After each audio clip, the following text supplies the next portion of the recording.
It's a different pace. Because you get used to being on your own. You get used to your own space and stuff. But I'm glad to be back with the parents. Glad to be back with my Oh yeah, family. that's true.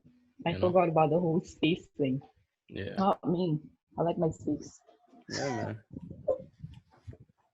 Because I've been out since I was 17, so it's a Right. it's a different vibe. Yeah. Yeah. Yeah, All right. definitely. All right. So you ready? Yeah, sure. Okay. Okay, let's start that. Hello and welcome, everybody. Welcome to another episode of Family Reflections. Today, we have a surprise for y'all. We're introducing you to your brand new co host, Kina. Kina, tell the people hello. Hi, good afternoon, everybody. Yeah, folks. So, Kina is going to be the new co host on Family Reflections. So, I know some of y'all tired of me already. So, at least y'all can see her face instead of mine. Y'all can watch her instead of watching me. Haha.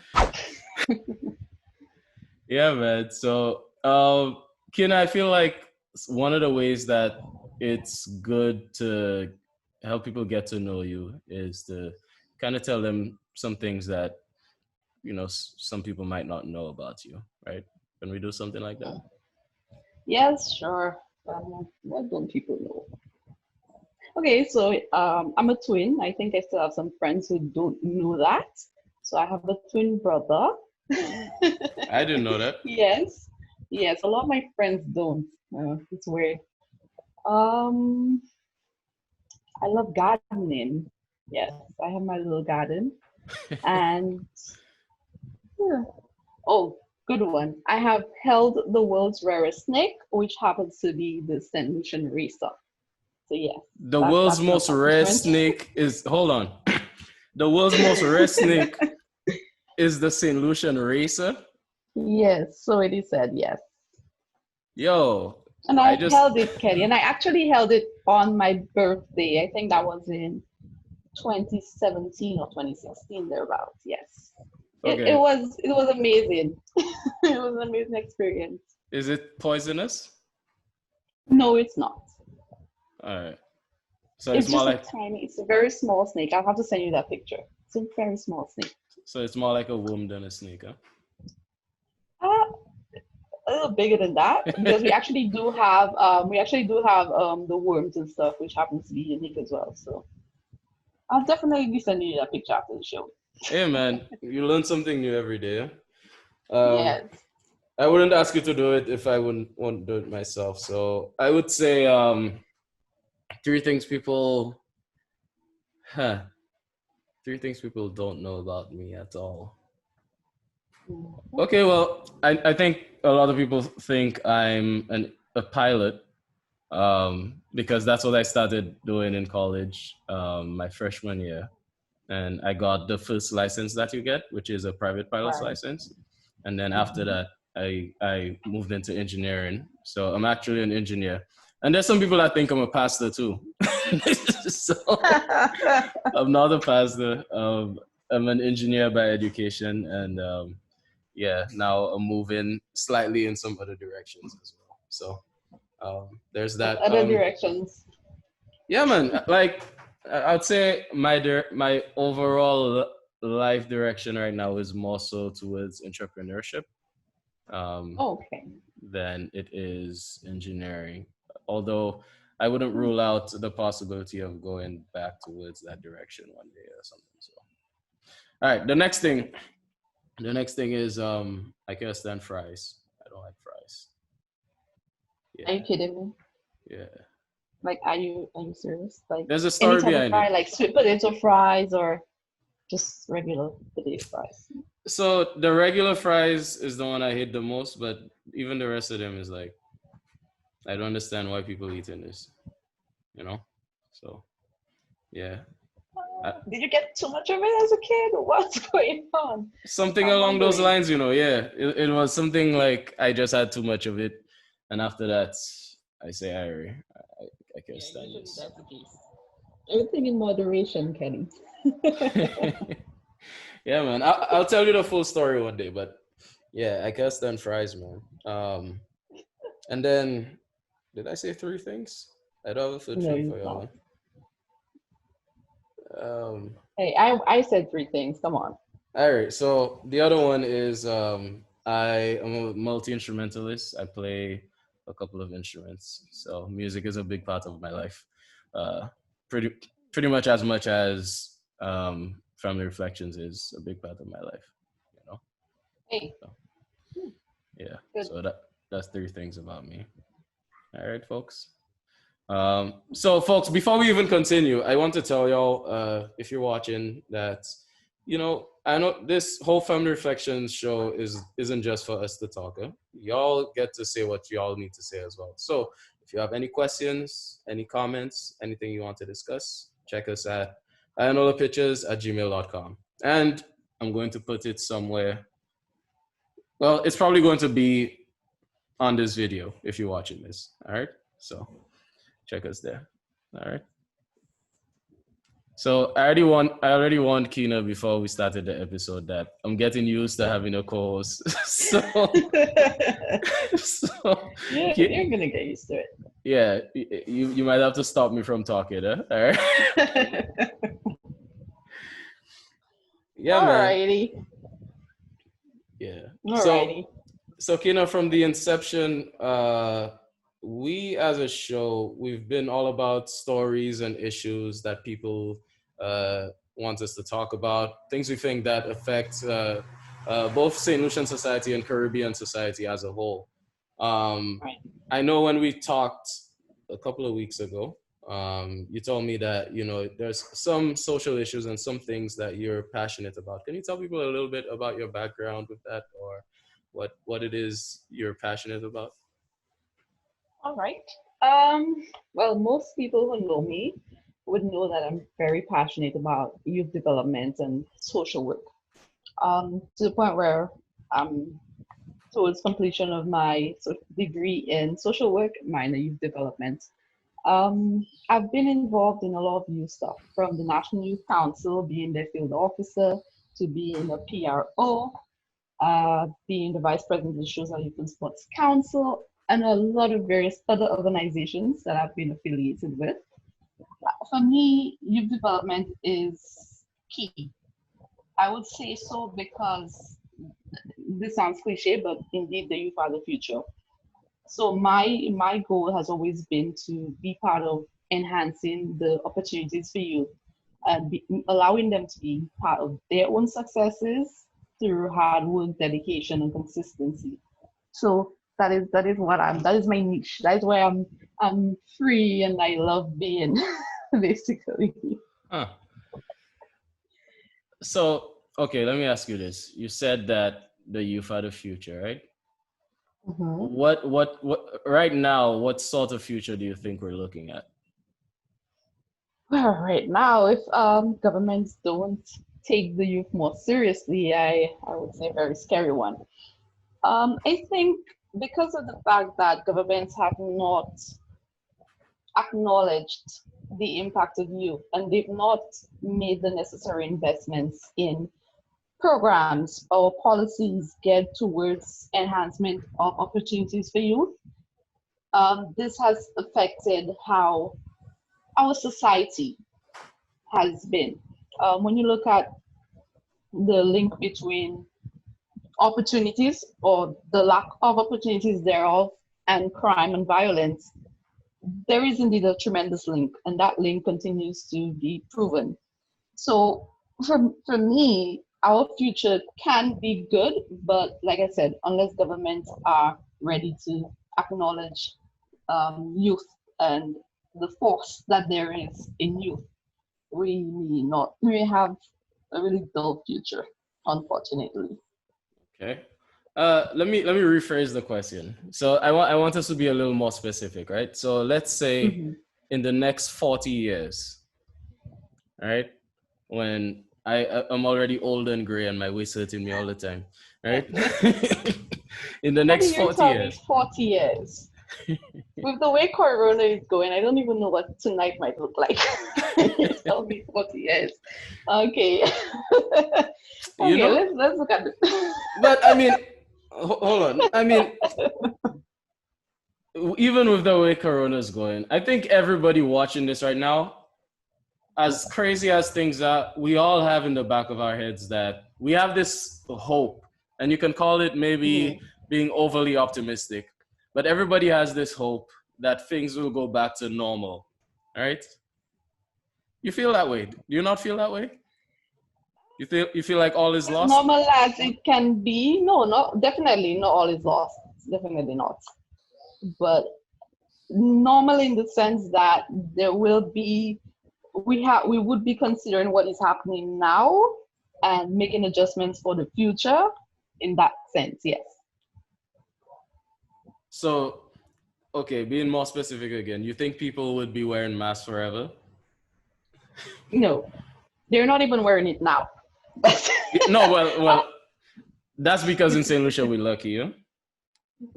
Yes, yes, until we, well, yeah, that's a whole other thing. But not well, but for COVID-19, what COVID-19 has done is to actually highlight the inadequacies of, let's say, the healthcare system, the economy, for example, the heavy reliance on tourism. Mm-hmm. So it has highlighted all of these things. So funny when we say normal, I'm hoping that it doesn't stay the same, but it gets normal in the sense that we actually take action to adjust those inadequacies that exist right now, and that is proven to be very challenging to overcome with this pandemic. True. Okay. So you're saying things can get back to normal, but we need to work for it, right? Am I right? Yes, definitely. And we have a lot of work to put in. True. True.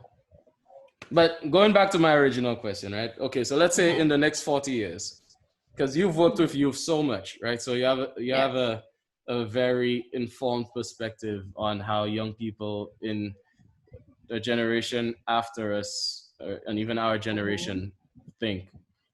How do you see society changing?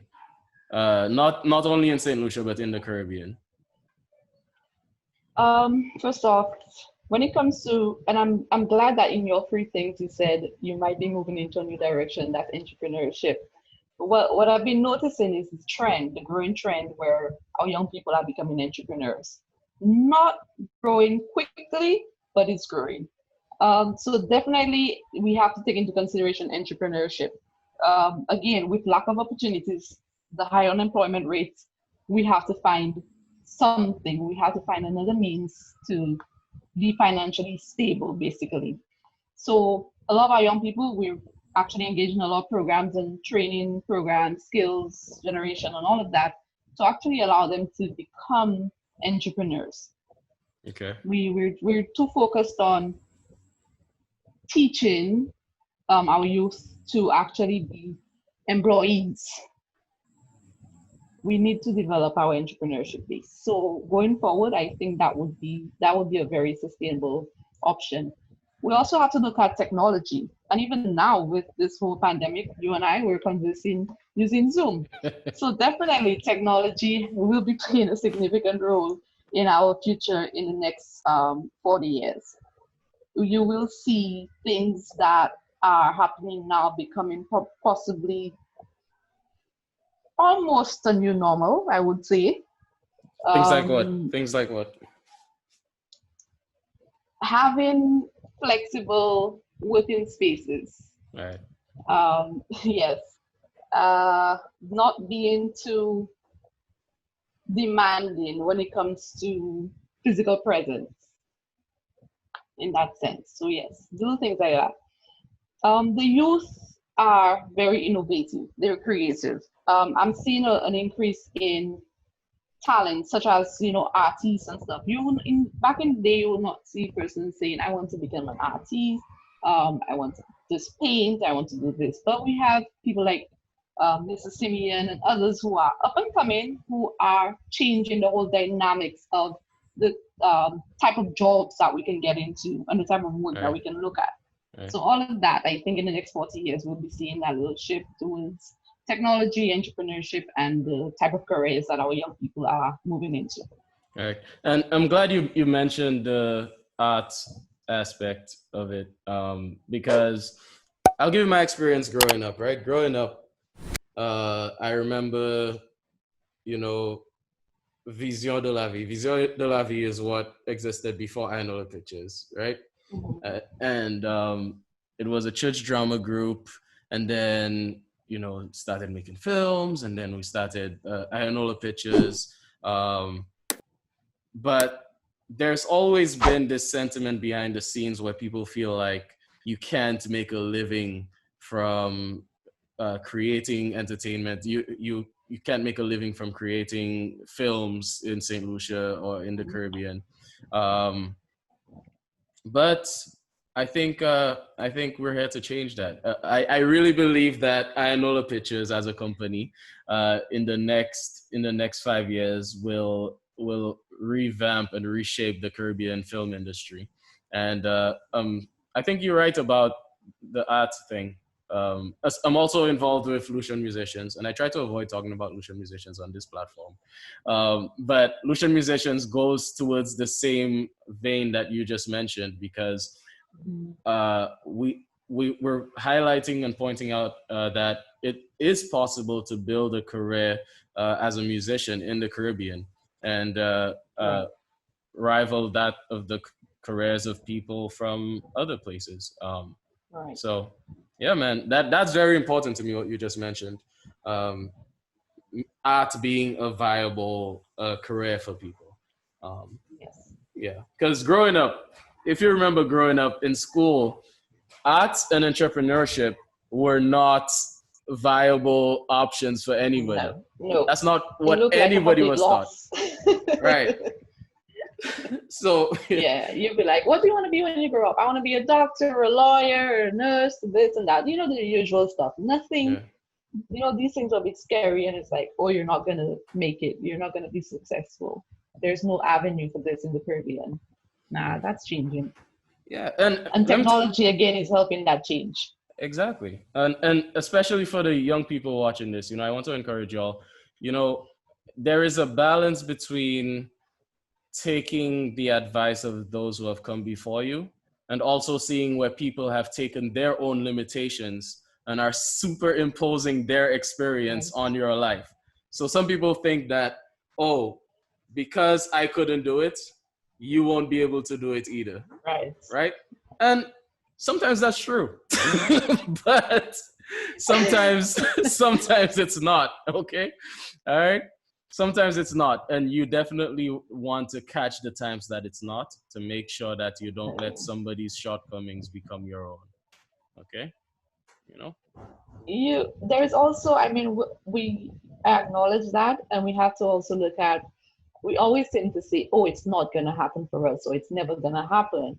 But just look at how the world is changing. Let's look at things that are happening. Did we ever think that Mr. Obama would have ever become the president of the United States? Did we ever think that we would be seeing more Black people, African Americans, in politics and at such high positions?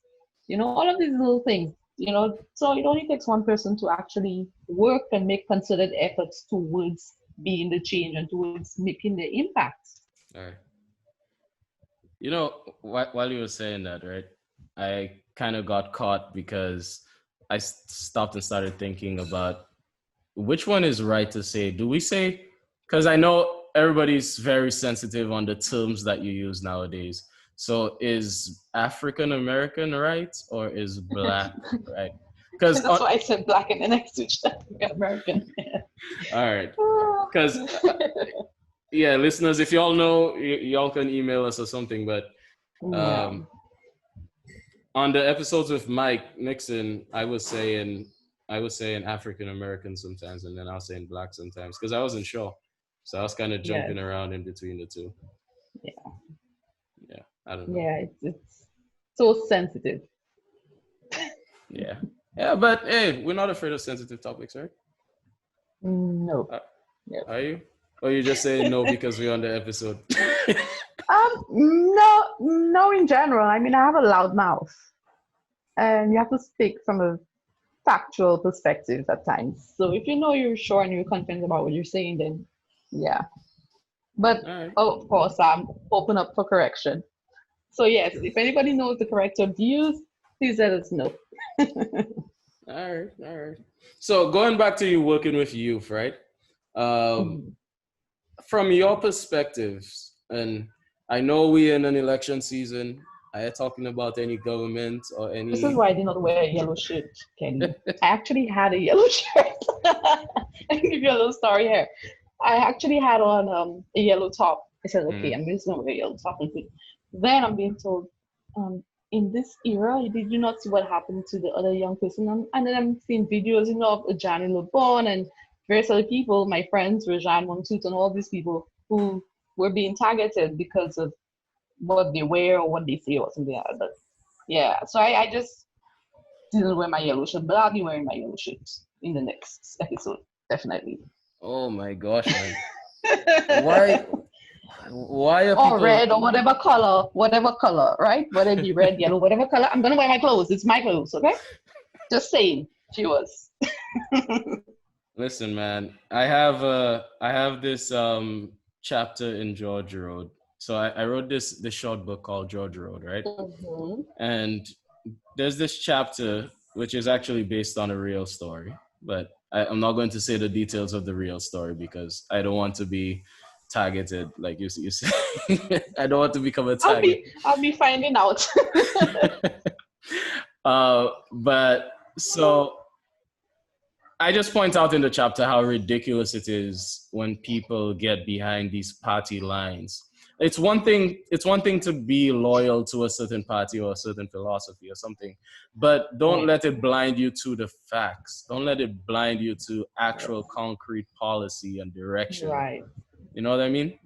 And I Yes, find, definitely. yeah, man, and I find especially in the Caribbean, we often get caught on very surface level, preschool level politics where, oh, stop out from the book, just Right, right. And being ridiculous. upset with people over that. Oh my gosh, man. We And when you we ask, we play color politics. yeah, I'm going to start getting worked up. So anyway, Yeah, let me, let's move away from the whole political thing. You were saying about we're close we're close to an election or something, yeah.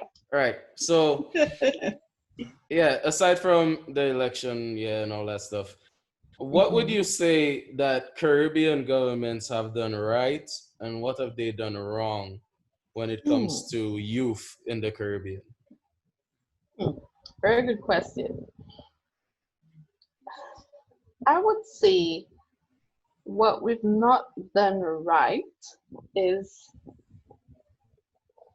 when it comes to our policies. And let's zone in on national youth policies, for example. And typical example, St. Lucia.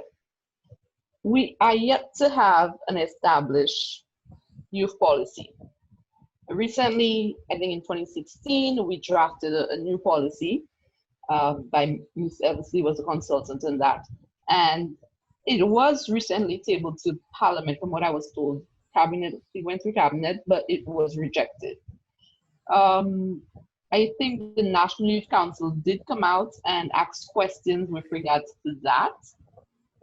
Yet, I've not, well, from my information, I've not seen or heard anything as it relates to a response to the National Youth Council as to why the policy was rejected and grant. So you need, if you're rejecting something, like they're saying, you need to be able to identify what parts, what's wrong. Let's go back, correct it, make the necessary adjustments, and propose it again. But last I was told, there was no feedback.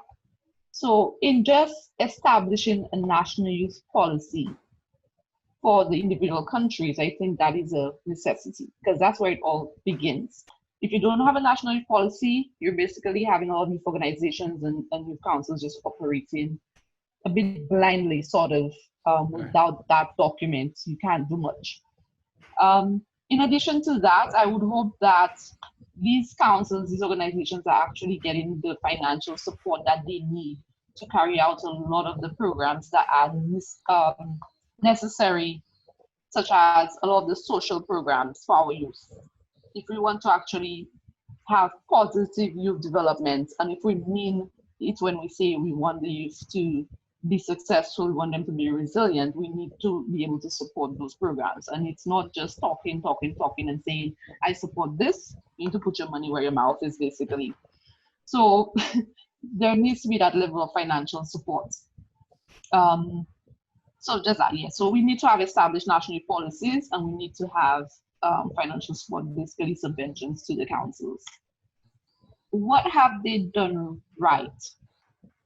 I think the governments have, to some degree, recognized that youth have power, and I will touch on just briefly, especially when it comes to politics. We're going back to that. Right. So yeah, they've in recent years, I'm seeing they've recognized that the youth have power when it comes to politics. Because if you look at throughout the region, the trend with youth votes, it's happening in Guyana, it's happening in other countries, and it's happening in St. Lucia. Because last election, I think, we had a larger youth turnout in voters. So they are recognizing that, and I think as it relates to whether they're being heard, I don't know. Because in as much as we've had more youth engagement and youth inclusion, having a seat at the table does not necessarily mean you're being taken seriously, right? So I think that's where we stand when it comes to Caribbean governments, what they're doing right and what they're doing not doing so right. Yeah, there's a lot to be done though, apart from not just allowing us to be seated on boards and different meetings, but to actually take us seriously and hear our voice. We have the power, but for some reason it's just there's a gap between recognizing that power and actually being taken seriously. Yeah. I see. I think with time, as the generations go by and the new administrations come in, I believe that Caribbean young people will start to hold their politicians accountable for policy and not just line up behind a flag. Because I've never met another young person that was saying, yeah, boy, Wasiliba. Or, or yeah, UWP. You know what I mean? Older folks, yeah. Yeah, that doesn't happen in the younger generation. So I think there's no loyalty when it comes to youth votes. There's no loyalty to one particular party. Yeah, and honestly, I don't believe in that at all. I don't think anybody should be loyal to a party. You should, every single election cycle, you should sit down and think about what's going on. Think about what direction what your country is moving in, and then make your decision based on that. So with that said, it starts off with youth having values, and principles. Right. So once they do that, then they get to sit and assess and see what they want for the future. All right. So with that said, folks, we want to announce that Kina will be running for Prime Minister of... Oh, Keddy, such a controversial statement. No, man. How many people actually thought that I would possibly be running for Trizell in the future? So is that not, not in the cards? Nah, you look like you're still thinking about it though. Are we discussing this? Moving right along. Okay, all right. I have a feeling it'll come back up, but all right. Yeah, man. Yeah. So how do you feel about some countries opening up though? Because I know you mentioned that we have a lot of work to do because of COVID, and things aren't going to get back to normal just overnight, and we have to put in the work. Do you see us opening up the borders and letting people back in as a step down the right direction, or maybe something that we shouldn't be doing right now? Now, mind what you say, because... I'm speaking to you, so I'm going to be very hesitant because you recently came in. Yeah, so I vex already. I don't even care what you say. I know. Yeah. I really thought that we would have used the additional 3 months, and I say additional 3 months, coming out of the really tight period. So we had, let's see, July, August, September, right? So these 3 months, I thought that we would have used these 3 months to focus on developing our other sectors, right? Because I Okay. know we want tourists to come in because we're reliant on tourism. All right. But I just expected us to use those 3 months in particular to just, put things in order, develop other sectors such as agriculture and these sorts of things to reduce our food import bill and all of that before we actually opened up completely. Mm-hmm.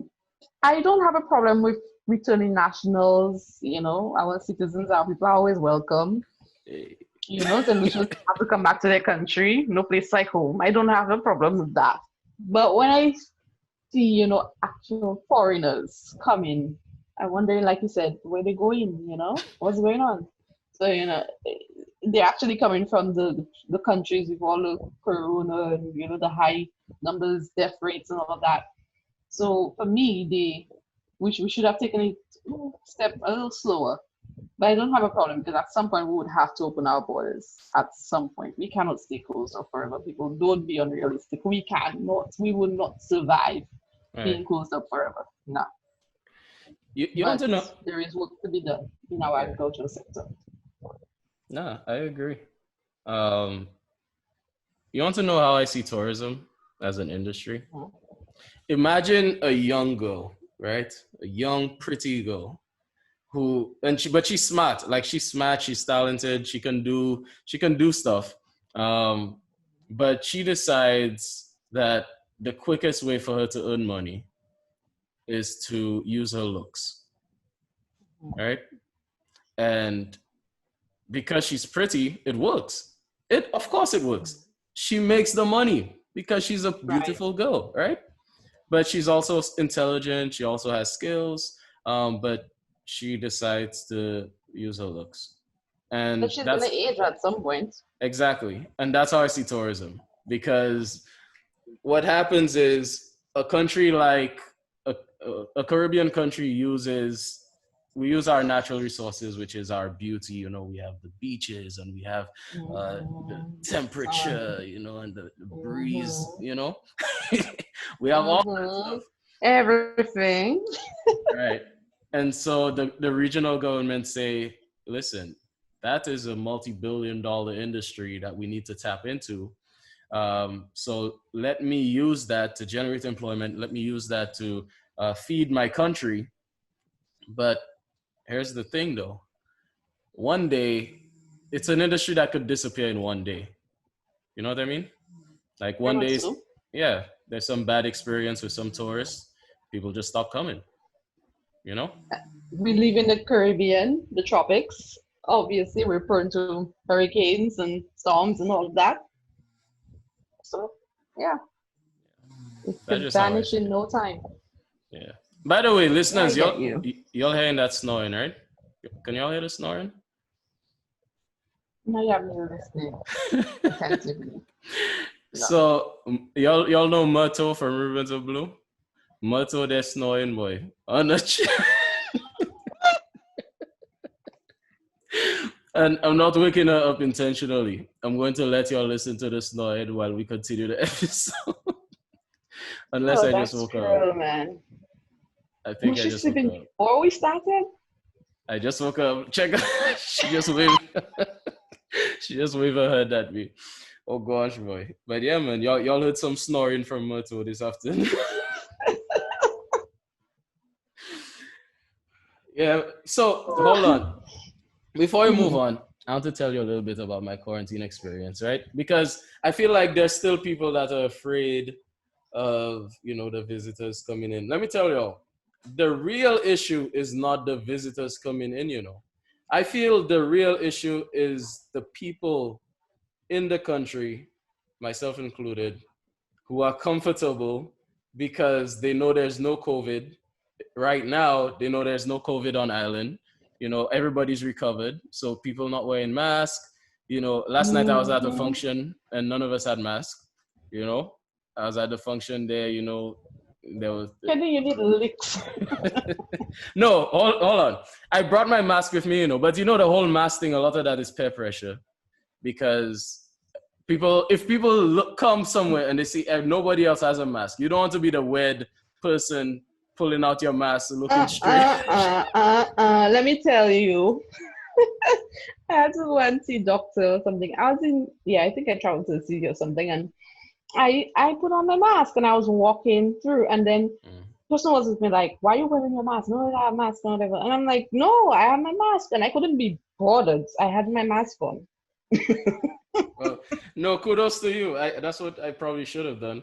But hey, man, like I feel like everybody's just comfortable right now. You're too relaxed.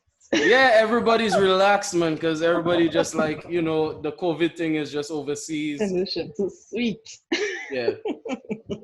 But anyway, as I said in the last episode, my experience going into the quarantine was very rigorous. So they had me on the back of a police truck with my arms up behind my back, you know. They had me locked up, you know. And then when I got to the hotel, you couldn't leave your room. You know, it was kind of like prison. Really? Yeah. Nah, man. I'm sure the hotel you were at, was amazing. Regardless, you got time to relax. You got 14 days of relaxation, man. Just relax. True. Look, now you're not hearing any snoring or anything when you were there. Now you have snoring going on. You're right. But I mean, I was so active during the quarantine though that for me it was more like, yeah, I mean, I enjoyed the space, but the only thing I didn't really like was the food, you know, but I still appreciated what they could have done, you know. Mm-hmm. I know they have a lot of people and they're trying to accommodate everybody, and you know it takes a lot of money. I think what a lot of people are wondering is how are they affording this? And you didn't get to pay for your quarantine. Right. I mean, the possibility of having people pay for quarantine is there. They've already said it. That, futuristically, they may not be able to sustain just quarantine people for free. But I wonder if even with the free quarantine, isn't the government still making good money? Because when I came in, I still paid duties on stuff. I had stuff coming in. I paid duties on it and stuff. But come on. 14 days in quarantine at a hotel, right? And we know the hotels, Belgium and all of that. Come on. Yeah, I wasn't at a 5-star hotel though. I want to put that out there, No offense to the hotel I was out at, but don't mention the name of the hotel. It wasn't a 5-star. I may want to go and get sponsorship from the hotel in future. You know already. But I still appreciated it, man. It wasn't bad. It was kind of, I guess, a little lonely because you're just there by yourself, you're watching the days pass by. But I had an awesome view of Pigeon Point. I showed you all that on the last episode. So I kind of missed that view. Yeah. More hints? More hints to what? I mean, as to which hotel you were at. Oh. I mean, the amount of hotels out there, come on, cool out.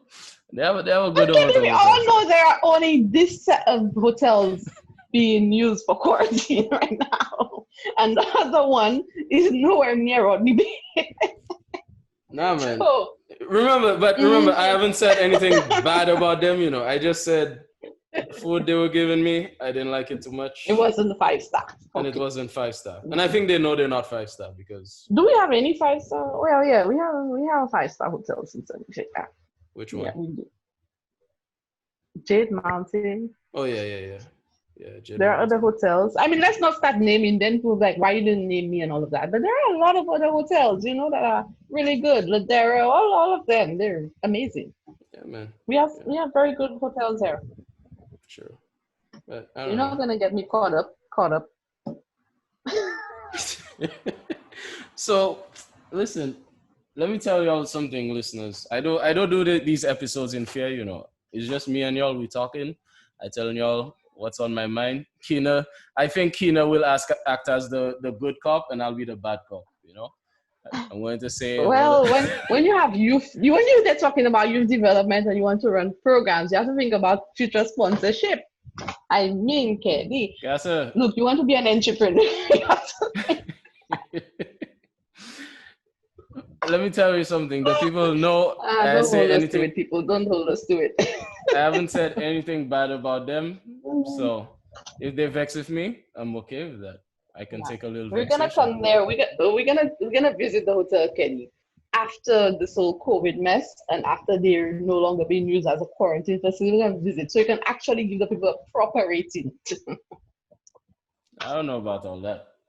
I don't know if I have to see there again because I think if I see there Oh again, I'll my! be afraid they'll lock me up again.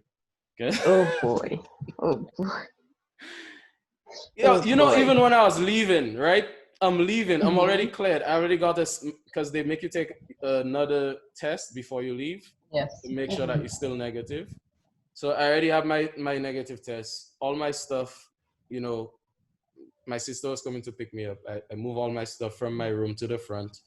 And I'm standing at the front because, they already cleared me to go. All The right. people come up to me, tell me, oh yeah, you can't stuff, so you cannot wait here. You have to go back to your room. You can leave your bags here.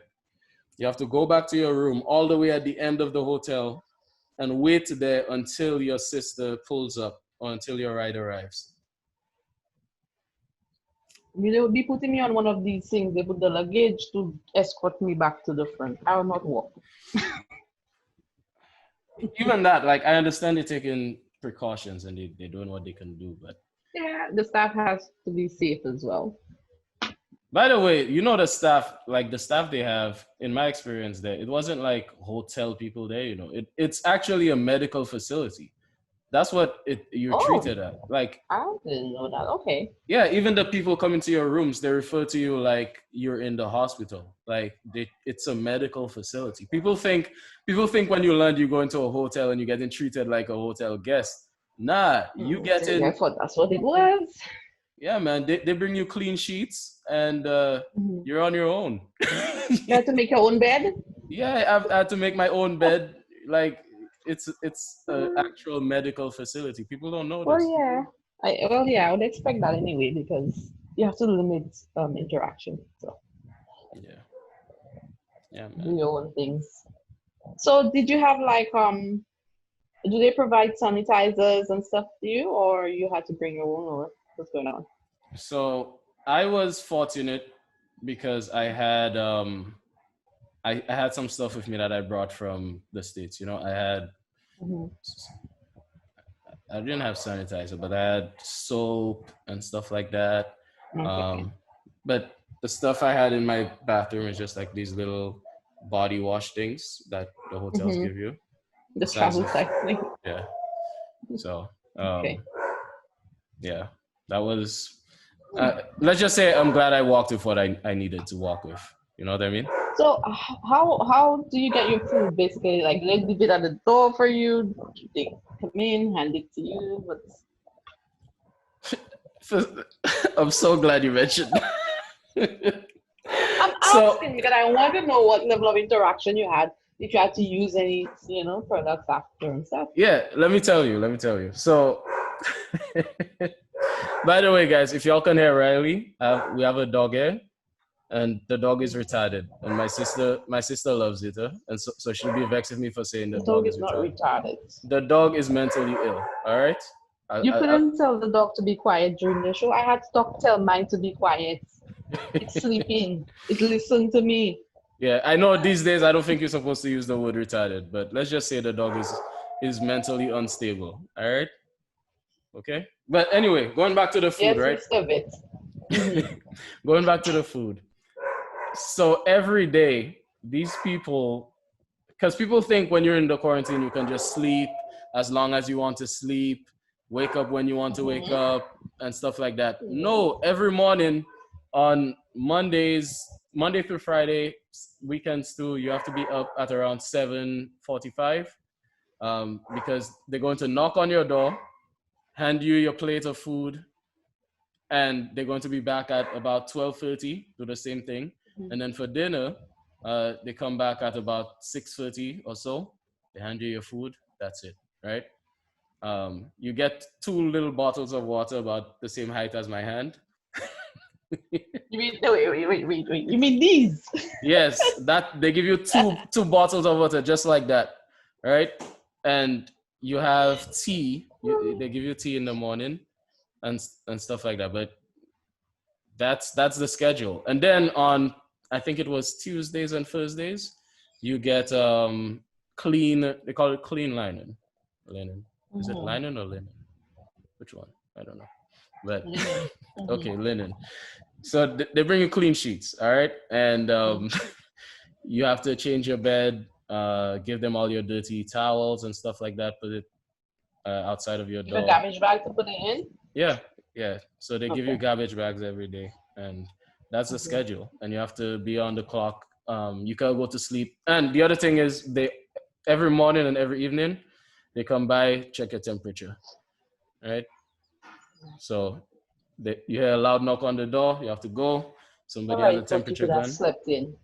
Nah, you can't sleep in. Early in the morning and late at night, they take your temperature, make sure you're not displaying any symptoms, you know? So it can be, I guess it's that's like pretty camp. thorough. Yeah, it's like That's camp. no, but that's pretty thorough. That is why we have 100% recovery rate. That is why we're so good. Yeah, and that's why the CDC was so ridiculous when they had the audacity to come and Putting us say, at higher risk. Non-essential travel. You cannot go to St. Lucia. Let yeah, me tell you, if I was the health minister or the prime minister of St. Lucia, they would have a lot to answer to.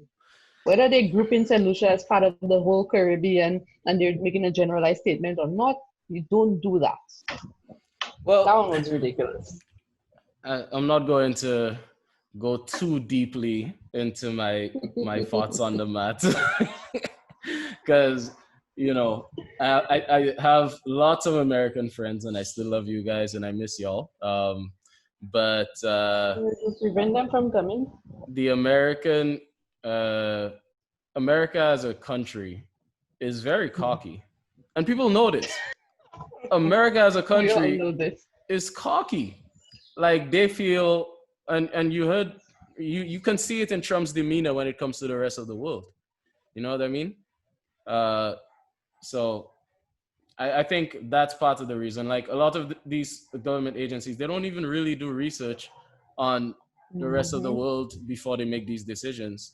It's like, oh yeah, they probably don't have health. They think that the Caribbean is this third world kind of, I don't know what state we in type of, place Right, right, that we and don't have, the proper healthcare systems. We're not going to be able to do this because they have the best of the best, and yet still look at them. And right, even here, where we don't have the best, but we managed. I must say, right. we managed pretty well. I'm impressed. Yeah, I mean, especially when it comes to cost, the cost of healthcare, right? Right. You like, if I were to get a surgery at Tapia Hospital, a major surgery, and I were to get the same major surgery in, let's say, some Ivy League American hospital, the Mhm. cost would be so vastly different because of the Yes. system that exists. You know, so long story short, y'all, just ignore these people, man. It's ridiculous. All right. Yeah, indeed, indeed. Yeah, man. So tell us a little bit about. I know you've been involved in all these different ventures. You talked about sports, youth council, all these things. Where have you seen your energies towards working with youth being the most impactful? Right. Aha. So let me tell you, that is something that is very recent and I enjoyed doing. I mean, at the time, it may not have been seen as, I enjoyed it. But when I reflect now, it is something that was very relevant. And so it would have to be in my work capacity where I was a consultant for Creative Associates doing a program for USAID.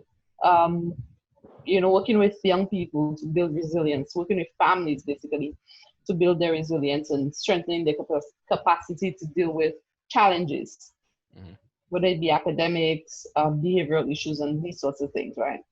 And working in the community of youth force, well, I also worked in Denver at some point, but working in families who were not as privileged, I would say, and working with young people who really wanted to make it, really wanted to do better. Some of them.